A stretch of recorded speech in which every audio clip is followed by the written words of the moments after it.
My name's Bruce Foxworthy. And the first one is, what brought you and your family to the Entiat Valley, and when did you come and where did you come from? My paternal grandparents came to the Entiat Valley in 1902. What brought them here was the recommendation of a family who had already moved out here, the Fletchers, who lived 4 miles up the Entiat Valley. And my grandparents came by railway car to Wenatchee and by steamboat up the Columbia River to the old Entiat Landing, which was nearby the town of the old town of Entiat. My father used to. My father, who was about 18 months when the family came here, used to joke that he had put in one hard winter in Wisconsin and he had convinced his folks to move to a better climate. Which of course was nonsense. He didn't talk that early, I'm sure. Yeah. Anyway, they came to Entiat and had no prospects. My grandmother, Lillian Arvada Denman Foxworthy, had little training beyond high school, and my grandfather had no training except as a farmer, but he had a lot of experience with horses, of course, as all farmers did. So he got a job as a teamster locally there in Entiat, and my grandmother cooked at the Entiat Hotel, and in return the hotel gave them room and board for the three of them, my grandmother, grandfather, and my 18-month-old father. They gradually over the years moved in little steps up the valley and ended up in 1918 at the old Foxworthy place, which is now owned by somebody else, I don't know whom. It's just upriver from the Johnson Bridge. Well, I know where that is. Yeah, it's still a prominent landmark. Right. They came in 1902, as I said, from Barron, Wisconsin, and they traveled from Wisconsin to Wenatchee on the train. In those days, you could hire or rent a whole boxcar or a half a boxcar and move all your worldly goods and live in the boxcar while you came west. I think I've heard that, or I know from, she was Strodermeyer. Iva Strodermeyer Smart. That's how they came. Yes. Too. Okay. All right. That's really interesting. How did you, you said your dad or your grandfather worked with horses, teamster, Yes. And then after your father got of age where he could work, what did he do? Where did he work? Well, my grandfather got sick. He had Bright's disease, which is a kidney disease, and he died in 1920. And that left my dad at age 16, the man of the family, So he first went to work in Wenatchee at a bank as a clerk in the bank, and had to drive back and forth from the Entiat Valley, which was considerably more of a chore than it is now because the roads were much less finished. And one morning he was out trying to start his Model T touring car, and the car kicked back and broke his arm in the cranking process. Crank broke his arm. So he could no longer work as a bank clerk and messenger. So he moved home, and then from then on he was an apple rancher with his widowed mother. It was your mother, did she grow up in the valley also, and is that where they met? No, she grew up mostly in eastern Washington. She graduated from Entiat High School, and her parents moved from Entiat to Spokane for a while, and then they moved to Oroville. And she was living in Oroville when she heard about good jobs in the fruit industry in the fall. So I don't know where she stayed, but she moved down and got a job as a sorter at the Keystone Ranch in the Entiat Valley. And I presume my dad was hauling fruit to that packing shed and met my mother, and the rest is history. All right, that's a great. They were married by a simple civil ceremony in Oroville in 1924. So, then where you started school in Ardmore? I started school in Vaughn School, which is about a quarter mile down valley from Cooper's store. It's still, the building is still there, but they have added on to it. They wouldn't let them demolish it and start over because it was a historical building. I started there in 1931. I was a little young. I had not yet turned 6, but I went to school there for 3 years, and then by then the Ardmore School had been built by the Works Progress Administration, and it was completed in time for the 1934-1935 school year. And then you finished your school. I went from Ardmore School, 8th grade, down to Entiat High School. And by that time they had regular bus service. When you were living up the river, what did most of the people do for a living? Were they mostly orchardists, or were there loggers? What kind of work did the people do? The fruit industry and the lumber and milling industries were the two biggest industries in the valley. The fruit was almost exclusively apples and pears.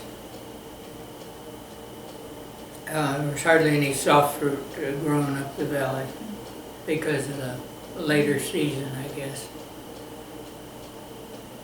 The mill industry was the biggest single employer in the valley, and the mill did make dimension lumber, but by far most of the output of the mill is making wooden box supplies. They called it box shook. And they made all parts of the box shook, top, bottom, ends, sides. Well, when you reached an age where you could get out and do some work, what did you start in doing? I started... summer work or whatever when you were in school? in the summers I started, a couple of activities. One was minding spraying rigs. They used to have a central location for the spraying pumps, spraying machinery, and they needed somebody to stop the sprayer when the tank went empty, a tank of insecticides went empty. And when I shut off the spray machine, then the sprayers would come in and take a break while we filled the spray tank with water and mixed in the insecticide, which I wasn't even supposed to be handling, of course, but nobody paid any attention to the rules in those days. So I handled this poisonous insecticide just along with everybody else. Another summer job which provided me with money most of the summers was making apple boxes, and these were nailed together by hand, and got to be one of the better box makers in the valley. And I kept making boxes in the summertime until my senior year in college. Yeah, went through my junior year in college at the University of Washington. That was my next question, was where did you go to college? University of Washington? University of Washington. I went on a GI Bill after a short and thankfully fairly eventful tour in the U.S. Navy. And who were some of your neighbors when you lived there? Can you call some of the names? Oh yes, I still remember some of the names. Our nearest neighbor was just across the road and a very short distance upstream, and that was Alvin's. And is that right? I guess that's right. Next to them upstream was about a quarter of a mile where the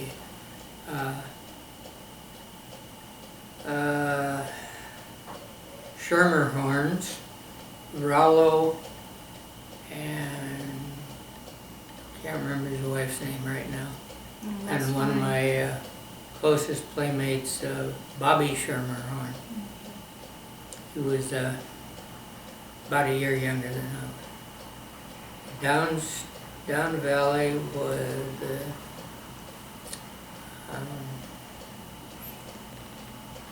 Fouches. And then the next orchard and home down valley was my grandmother Lillian's place, the old Entiat, the old Foxworthy place. Okay. In times when you were growing up and everybody lived up and down the valley, what brought people together? Was it the churches, the organizations, entertainment, things like that you could share? Well,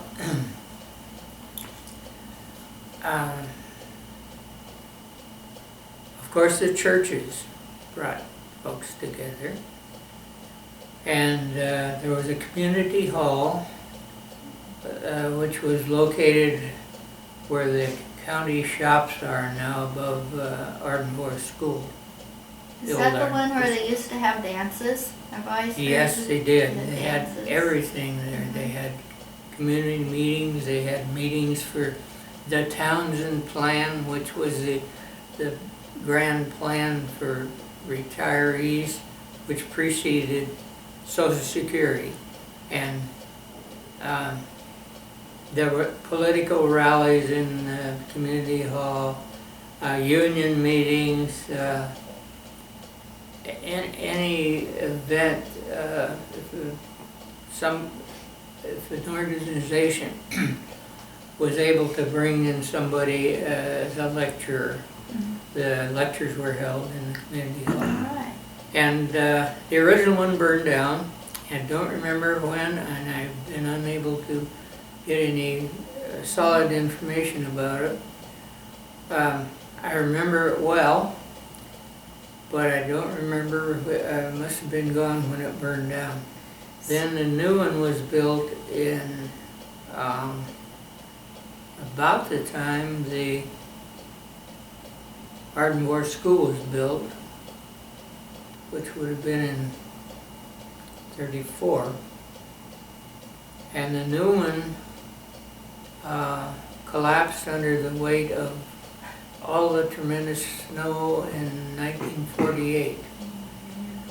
And I have pictures of that.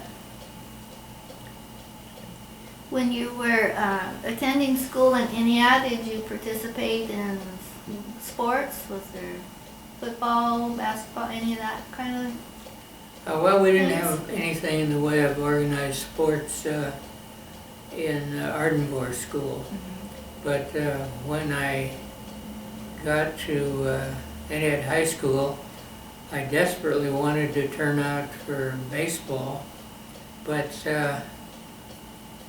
I'd had a knee condition, sort of growing pains at puberty, and they still persisted, and I was unable to play sports until I think my senior year, which Cleo and I played tennis.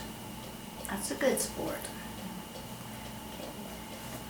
It says, number 4 here, what events or hardships do you remember from your past? Like fire, you've mentioned fire with the building, snow, the big snow, windstorms, earthquakes, floods, any kind of catastrophes that occurred in that your growing up years?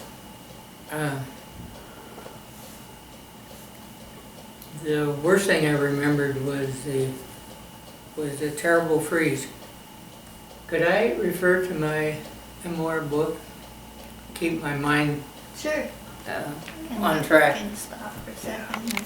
Hello to both of you, but he's been kind of busy with the fire department up there. They're building a new fire station, so.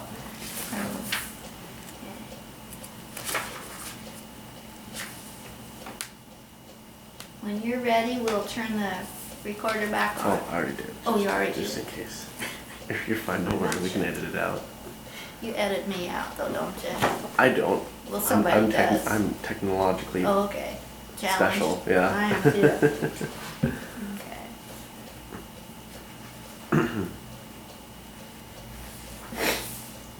Oh, here's a good one. Did your class put your number up on Numeral Mountain? Yes, and we didn't know it. Both Cleo and I had been looking forward to participating, and one morning it just appeared, and we didn't have any part in it. Okay. And then the next one. Well, wait, I'll Do you want to go talk back about to the big snowstorm? freeze. The big freeze. Okay, that sounds very interesting. I'll read just the opening Okay. sentence or two here. In late October 1935 was a crisis time for our family, a tipping point for the shaky ladder my folks had climbed to achieve what we had. A mass of sub-freezing air suddenly moved in and settled over the region. In October. In our valley, many apple crops, including ours and Grandma Lillian's, were still in the orchards. If the weather had then warmed up gradually, as usually happened after the first freeze in the fall, the apples could have been thawed slowly and might have been marketable. Instead, the cold persisted and deepened. Overnight on October 30, temperatures dropped into the single digits. Unprotected fruit froze solid. Wow. My dad had almost all the crop was picked, and he was called to haul some fruit for neighbors. He was running a trucking business then, and so he didn't haul his own fruit in. He hauled his neighbor's fruit and got them safely to the packing sheds. He left our own fruit out and figured he still had a lot of time. No, this was mid-October. So our fruit got frozen. Both the boxes that were picked full and were on the ground, and the fruit still hanging on a few of the trees. So in desperation, as the freeze continued, my folks moved all our furniture out of our house and piled it up outside and moved the apples into the house, hoping that they would freeze gradually and still be worthwhile. Didn't happen that way. The cold persisted, and the apples just as soon as they thawed out inside the house, they turned mushy and started leaking juice, and there was nothing my folks could do. It was just a total wipeout. So they had then the terrible job of moving their crop outside. Dad took all the apple boxes down and then dumped them along the riverbank, which was a common way of disposal of non-toxic things in those days. And tried to save the apple boxes because after all they were worth maybe 15 or 16 cents a box.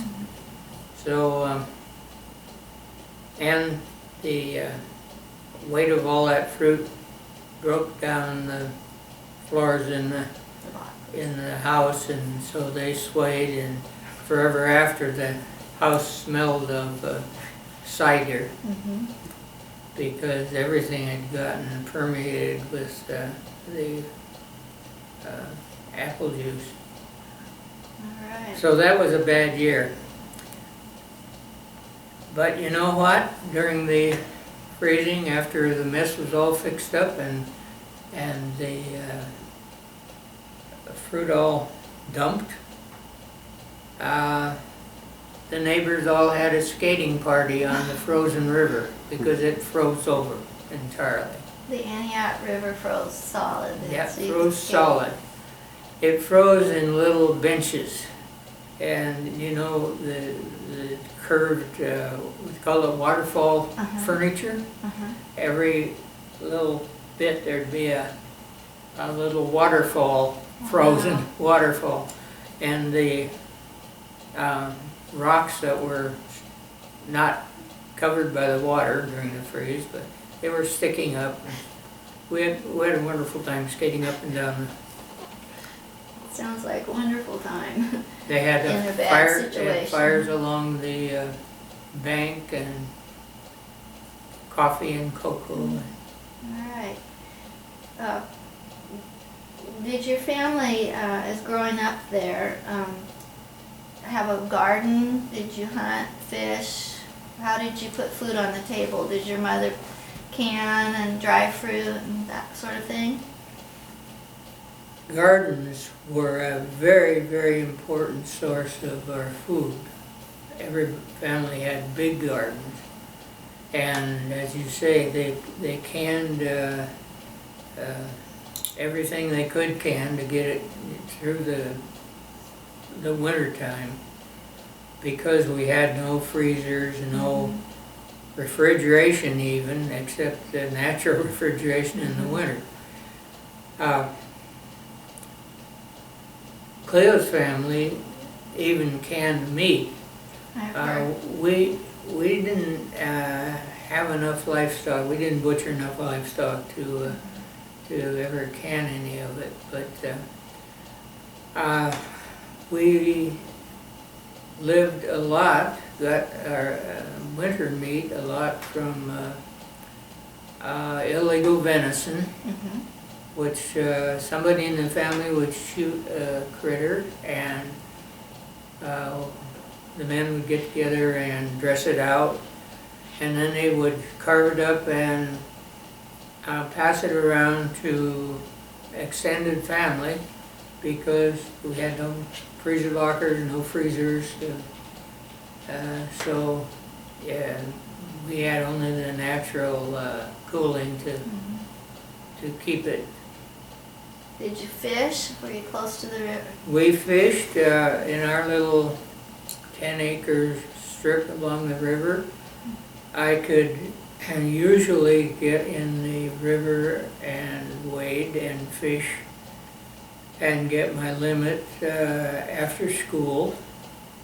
So we would have an evening meal of fish and a morning and a breakfast with fish. So yes, it was abundant and very much needed for sustenance. Right. So gardening and venison and fishing, and that was Yeah, and of probably course, most of the families that was there. I mean, you just didn't run to the store every time you needed something. And No. you didn't have the money to do so. You didn't.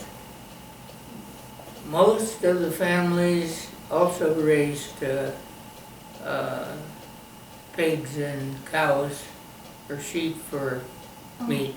Okay. We didn't. Our family was too small for one thing. And that, the lack of any kind of freezing or any other way of keeping the meat was a drawback too. Yeah, I didn't ask you that at the beginning. I kind of messed up. You and your parents, and you didn't have any siblings? No, I used to ask Fry frequently, and the standard reply was, "We can't afford it." I That didn't was have a any very either. common term we heard in those days. Okay. Describe the old town of Entiat, I think, as best you can, or Upper Valley, Lower Valley, Arnavor, anything that's really pops out into your mind that Well, you liked. most of what I know about old Entiat comes from accumulating old newspaper clippings and newspaper stories. I know just exactly where it was, and I used to use the old the road that approached the south end of the old Entiat Bridge was still there when I was a kid, and I used to use that to walk up and to get into the best fishing hole Oh, okay. across from the old swimming hole Mm-hmm. in Entiat. All right. Okay. Is there any one that sticks out in your mind? They named a few. Albert Jones, John Brown. Any particular person that really stands out in your mind that you remember from those times that made an influence or in your life, or that you just really remember well? Well, one of the kindest men I ran into was Arthur Johnson. he was just a real buddy to me when I was growing up. My dad was so busy working that he probably had the most male influence, adult male influence on me. But he would take me skiing, and he made jobs for me when I know he didn't have to have that work done, but and the first wooden box making that I did was for Art Johnson. All right. I think in your book I recall you said his sister used to walk you to school. Oh yes. She was older. Lois. Lois. Yeah, she was 5 years older than I. She was my guardian angel when I started school at Vaughn School. I was first year, in the middle of the school year, I got very, very sick, almost died, and of an abscessed colon. Nobody knew how to treat it. The doctor that my mother took me to first misdiagnosed it as a ruptured appendix and wanted to operate on me immediately. Of course, it would have been all for naught. But I finally survived, and then I went back to school, and I was a just real frail child. And Lois was my guardian. Anybody that picked on me, she would set them straight. Well, Art's daughter, Karen, and myself were best friends all through school. Oh, is that Yes. right? Yes. Oh my goodness. I still hear from her. She was in Spokane. Okay. Well, Go ahead. Anything you wanted to... would she be interested in some pictures of Lois Johnson's early childhood? Oh, I'm sure she would. I'll get them to you. Yes. Okay. What part of... I know you moved away, but it's asked, what part of Entiat's past that no longer exists do you miss the most? A place, a person, a feeling? I miss the old wild river. My folks in latter parts of their lives owned a little place about half-mile south of the town of Entiat, about a quarter-mile south of the mouth of the Entiat River.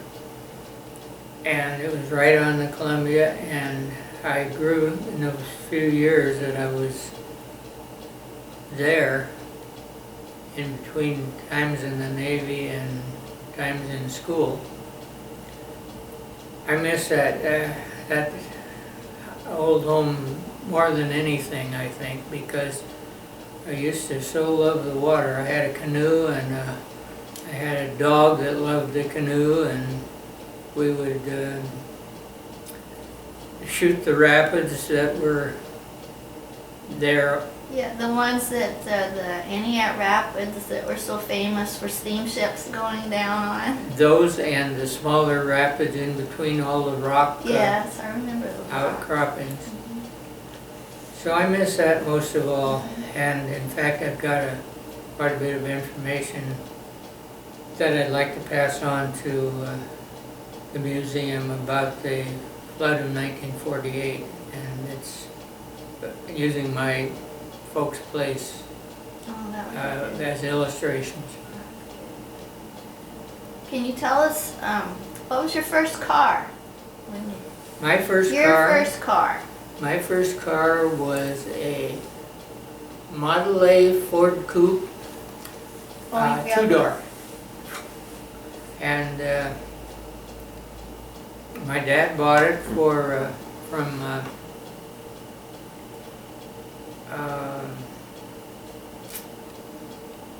Dick Shumway's father. I can't remember his name. They were living on the Packwood Ranch in those days, which was right across this river from the pond school. And it was in pretty sad shape, but we all turned to and fixed it up, and I drove it until I went in the Navy. That's always an interesting question, I think, especially for the fellas. is Yeah. What was your first car? And how have the tools and equipment and the vehicles changed in your lifetime? Oh, immeasurable, of course. I used to, in my teen years, struggle to build a boat. To just demonstrate how times have changed, my oldest son is now building his own airplane. So, you know, no comparison. No. Our tools were pretty primitive. We had, I think, the only power tool we ever had while my dad was alive was a power drill. Right. And what is the thing that you appreciate most of the Entiat Valley?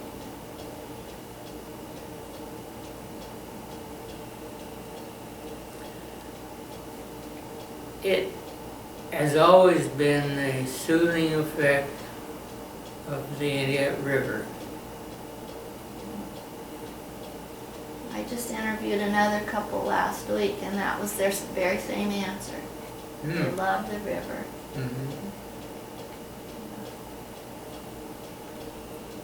Well, that's all the questions, but if there's anything else you want to add, I noticed do you have pictures there or something you wanted to share, or? Yes. Okay. Anything else? I want to know if anybody realizes that the Entiat Valley was one of the last places in the United States to get an accurate paper map. No. Well, may I go into just a Yes, brief history please do. of land boundaries in the United States? Well, in Europe and in the eastern part of the United States that was settled first, the land ownership was given by King George or his representatives. That's why they were called land grants. They normally were given as so much of a distance back from a riverfront at a certain point, and so many miles upstream or downstream, and then so many miles back from that river point, and then the back was kind of connected. So they were all centered around mainly river courses, which were, of course, the main routes of travel. Well, when our forefathers took over, they realized that they would have to have something much more orderly than those land grants, which were difficult to describe, they were difficult to transfer legally, and so on. So they decided there would be a land grid, and those land grids were set up not in the cumbersome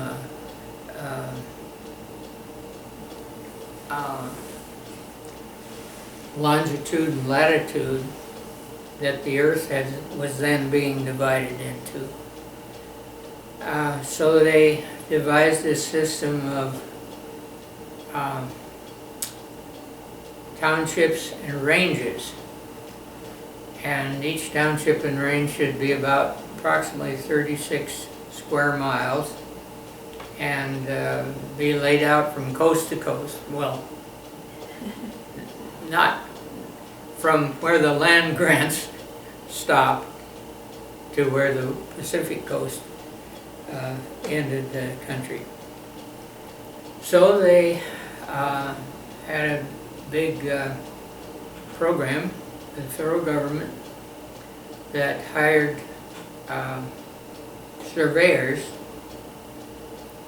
to connect the points that had already been surveyed by the U.S. Coast and Geodetic Survey. They normally surveyed between mountaintops and then filled in crude maps. They could fill in between they could take rough distances and precise angles between mountaintops by surveying at night with a fire on one mountaintop and a fire on another mountaintop, and a surveyor who would make careful measurements, angles between them. And by triangulation they could get the distances pretty precisely.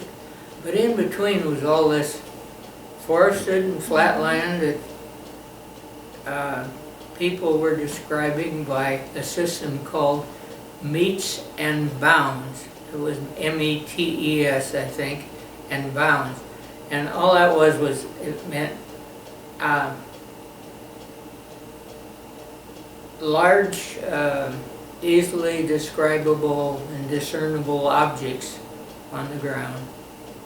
And they would measure between these, and both by angles and distances. And that was the description of somebody's land. Well, I'll read one here. Okay. A meets and bounds land description in the Entiat Valley. And this is the following described real estate situated in the county of Chelan, state of Washington.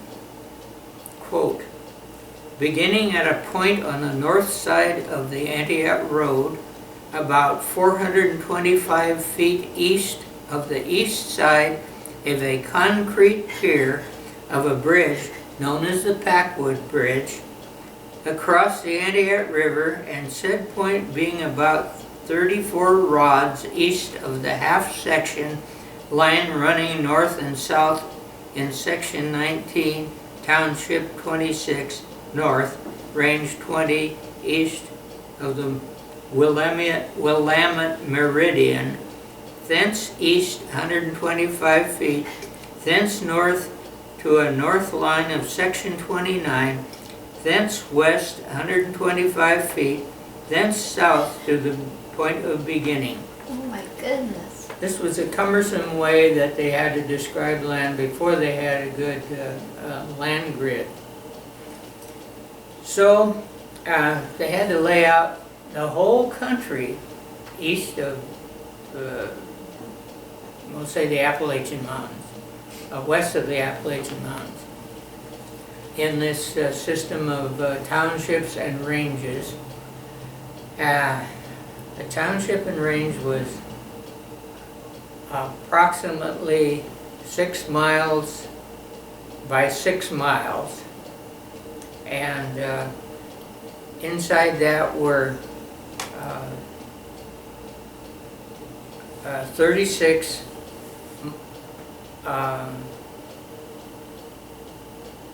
grid, 1 mile grids, and these were called sections, land sections, and they were approximately 1 square mile. And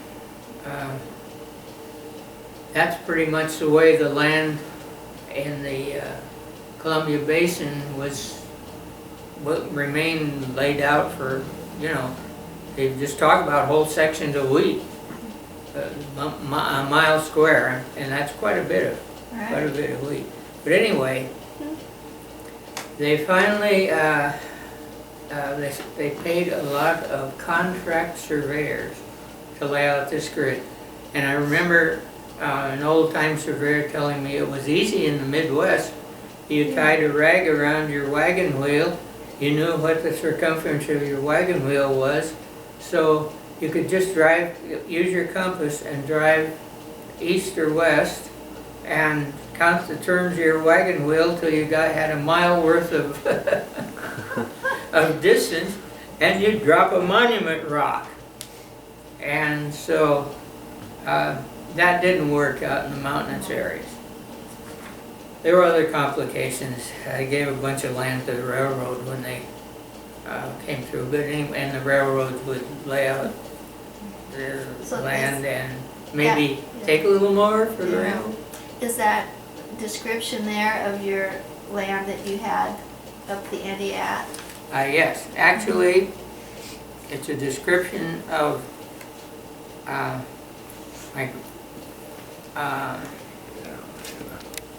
lot of them were not completely honest, so they did what they called dry labbing. They would sit in a bar and sketch out on a base map where the boundary line should be. They had no relation to the real world necessarily. So the Entiat Valley was one of the places where the maps were so bad that after the first federal land survey, the Forest Service found that they couldn't live with the maps, so they remapped the valley. It's been surveyed several times. And finally, I think it was in 1986, but I would check on it. Something like that. I remember it. They finally did a proper job. They made an aerial survey with marks on the ground and the roads and so on. It caused a few problems. Oh yeah, there were, some people had to go to court to settle their land, what they call quiet title, their land. But anyway, we finally have now an accurate map created from aerial surveys. And of course the latest thing, which is satellites. Yes. And they're super accurate, probably, accurate to inches. With your book, I wanted to get back to that. When did you start writing your book? Or have you just kind of kept a journal through the years and went from that? Or? See, I was an only child, so I wasn't out playing a lot of times. I was sitting listening to the grown-ups. And so a lot of my early childhood memories have been reinforced by those conversations, grown-ups conversations. And then I had a good memory up until recently. And another thing that made my memoir greatly added to the accuracy of my memoir was the fact that my Aunt Axa Cook, who married the son of Lydia Cook, she was an avid photographer, and she always worked, so she always had enough money to pay for film and film processing. So she gave me a wealth of old photos. Wow. So that so helped a memoir. All right. Do you have you got anything else there for us? Yeah. Okay.